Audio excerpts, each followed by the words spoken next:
Hey guys, welcome back to another review for One Piece chapter 1139.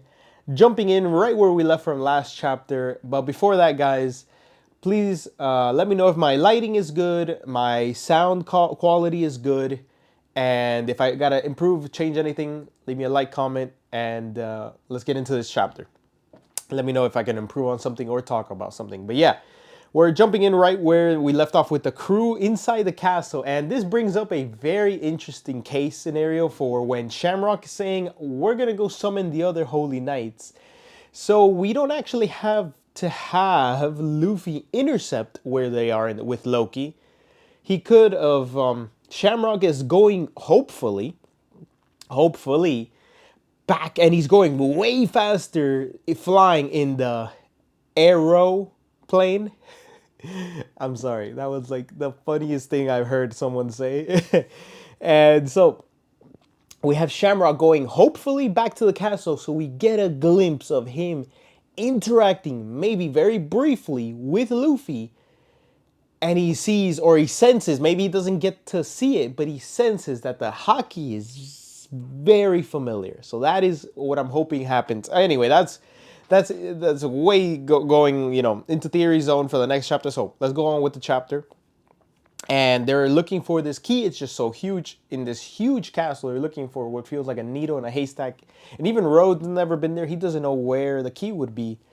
And they see this magic circle on the ground, which also brings into question, why hasn't it faded? Because when the Gorosei came into Egghead, it came in and it disappeared when the Gorosei happened. But is this a constant method of teleportation to locations if you have a magic circle on the ground constantly placed, where you don't need another Gorosei there?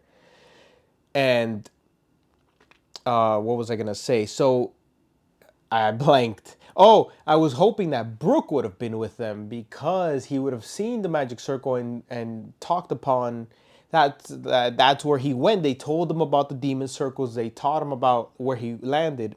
We would have talked to him and shown him the books about the demon circle. But hopefully it gets brought up in later chapters, and it gets expanded upon, because why would it be that it doesn't disappear, and how did Nami read about it, and where did it read, what did it say, like how old are these books, like is this ancient history passed down where they were trying to spawn demons? Anyway, they hear a voice calling out, and then Luffy mentions, I've seen these circles, like lock in, Luffy, you know you've seen these circles, they're exactly what they use to spawn. They teleport.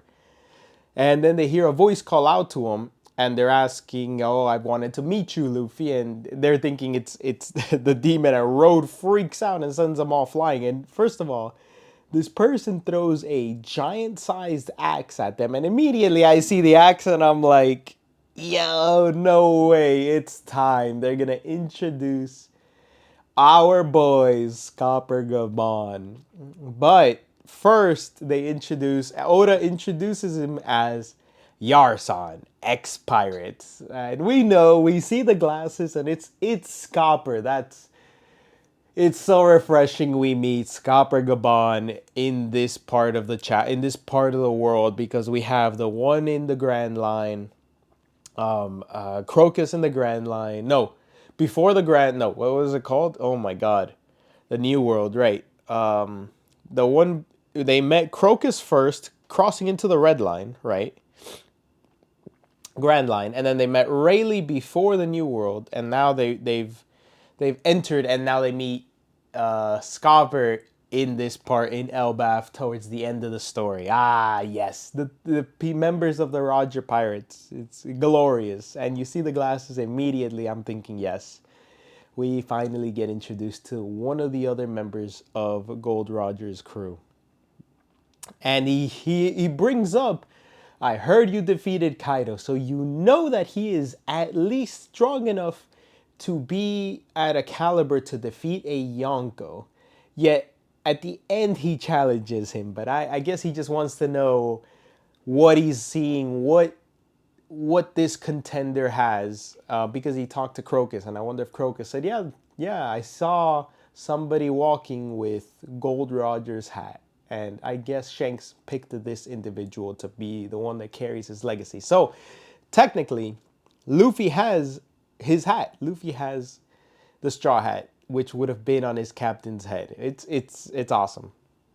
And so I just want to know more to the story, and I want to know what he's gonna say. Like this is, they still don't know, and I hope we get more exposition of his storytelling and what he knows about about like what they have to do further on from here.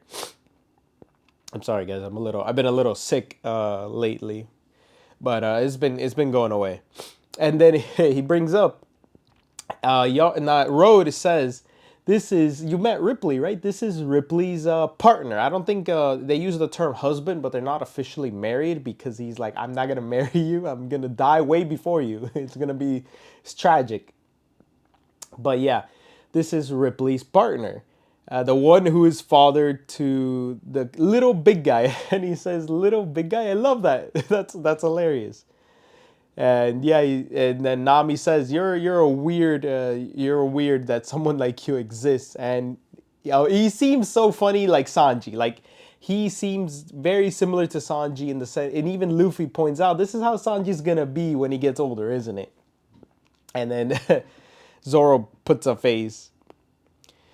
But yeah, he brings up more exposition on other races. Well, he brings up the other races that are mixed as well, like the long limbs. The Buccaneers are mixed. I forgot they have giant's blood, right? Some like ancient giants or giant's blood in them. They're very large people. And then he brings up another species called Dasundadas. And I don't know if that's the official term. We're going to have to wait for the official translation, but we don't know what a Dasundadas are. And he brought out the Woltans, which is forever ago. That's a half fishman, half human hybrid. And he says, love will find a way. He calls himself the missionary of love. And it's basically Sanji. Like this person resembles Sanji. And even later in the chapter, we see that the pirate left and right hand were similar. They were regarded as similar in strength and stature. But let me see what else. Let's go through the chapter here. He's just talking so much to them, and he brings up that I love when trouble is caused by other people, and he gets a remembrance of Roger. Well, he's old. He can't start trouble on his own, but he likes when other people start stuff just in his old age. And he starts saying, "Oh, you want to free up Loki? Okay, cool. But and I feel like this is exactly how I would be.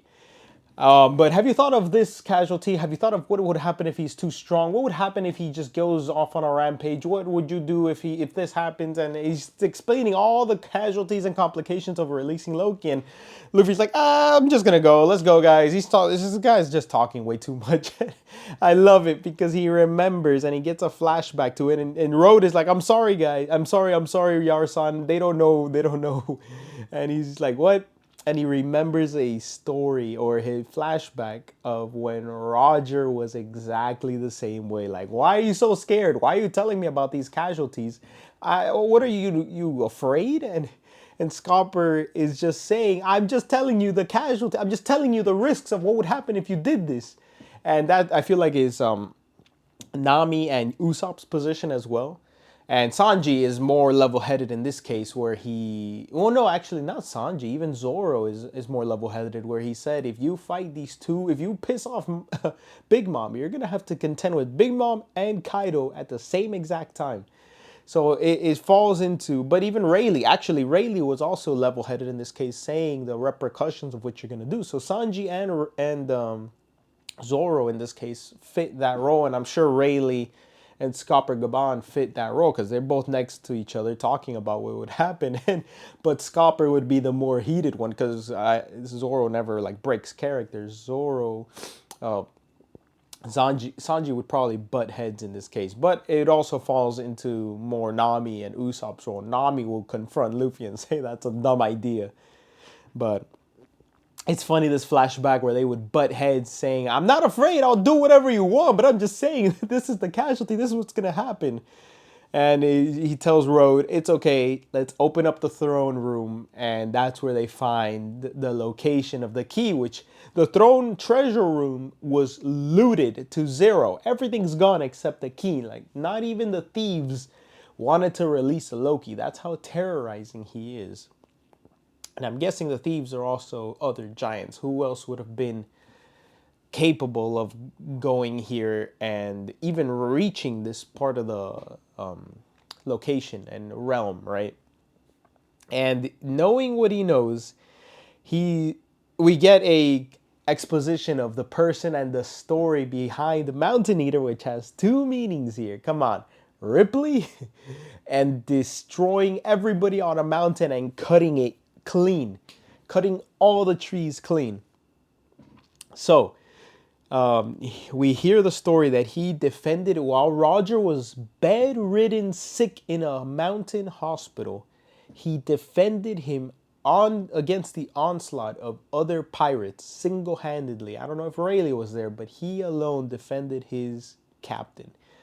And Jinbei is like, yeah, everybody should know that story. Everybody knows that's a story. That's a very old classic story. It's 20 plus years old, you know, over 20 years old when Roger was still, when he was on the last limbs. He was very sick towards the end of it.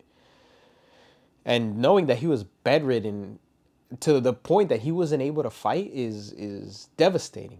But Scopper Gabon stood there defending his captain, and he goes, and knowing he defeated Kaido, knowing the rumor about that, knowing how strong he is, supposedly, right? Scopper says, try and take this key from me. I challenge you. Then try and steal it. And that's awesome. I can't wait to see what he sees in Luffy, what he thinks and what we get as exposition between this small like tussle bout between Luffy and Scopper. But we also get that he stood equal to Rayleigh, which is gonna drive people nuts. What do you mean Scopper Gabon is equal to Rayleigh? It's almost exactly like Sanji and Zoro are neck and neck. You know, that kind of just settles. I feel like that debate where Sanji and Zoro are. You don't want it to be true, man. And I always put Zoro above Sanji, but you know that Sanji potentially and capable wise, he is most likely on equal stand and equal footing with Zoro in different aspects. Sword fighting, not for Sanji. He takes care of the sword fighter, but Sanji takes care of whoever else as well. But he's not any weaker than Zoro. He probably could have taken down King with all we saw and almost how easy he took out Queen. He probably could have taken out King after all at the end of the day. Maybe. We don't want it to be true, right? Some people do not want it to be true, but most likely at the end of the story, they're both going to be very regarded as equal in strength. Even here, the rumors are that Rayleigh and Scopper, at least let me see the official translation, they stood equal to Roger and Rayleigh. Well, not Roger, but he stood equal to Rayleigh. And I'm thinking that he's very strong. He's as strong as Rayleigh, and Rayleigh was one-on-one with Kizaru before. So, and he was definitely stronger than an admiral. Like, I'm pretty sure Rayleigh was stronger than an admiral at that stage, like in his prime, where Zoro and Sanji are approaching. Well, but we saw Luffy fight the admiral, and we saw Kizaru. We don't know how strong Kizaru is compared to Oyonko, but we do see I don't know how we feel about it. We do need more concrete response to how Luffy would deal with an admiral and how strong it would be, but I think he would have been able to deal with Kizaru, right? And some people are saying Kizaru was probably holding back. Maybe he was. No, he did say, I wasn't holding back. I was doing this. I was doing it almost again, pretty much against my will, but I was giving it my all. And yeah, I'm excited, man. We are gonna have a small fight between Scopper Gabon and Luffy And I feel like we're gonna get little flashbacks to Scopper and Rayleigh, not Rayleigh and Roger talking and even doing a fight against each other and testing their strength out against their own captain and getting a flashback about everything. Hopefully we do get more exposition from Scopper. We get a story, but I also feel it's gonna get cut short because Shamrock is gonna sense Luffy's gonna go all out, man. He's gonna hit gear fourth. He's gonna hit gear third and fourth, and he's not gonna want to go gear five, but he has to against this old man to take this damn key because he's probably like, who the hell are you? Why are you so strong for an old man? I'm gonna actually have to go into gear five. He goes into gear five.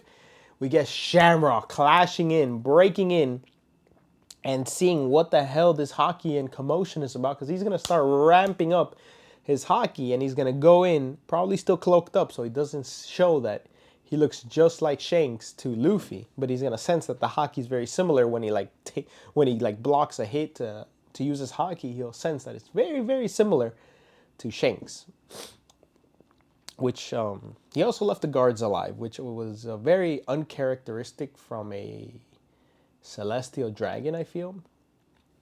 But it feels a little odd. But anyway, that's it for the chapter, guys. Please let me know if you want me to talk about something, cover something, talk about it in the next chapter, theories.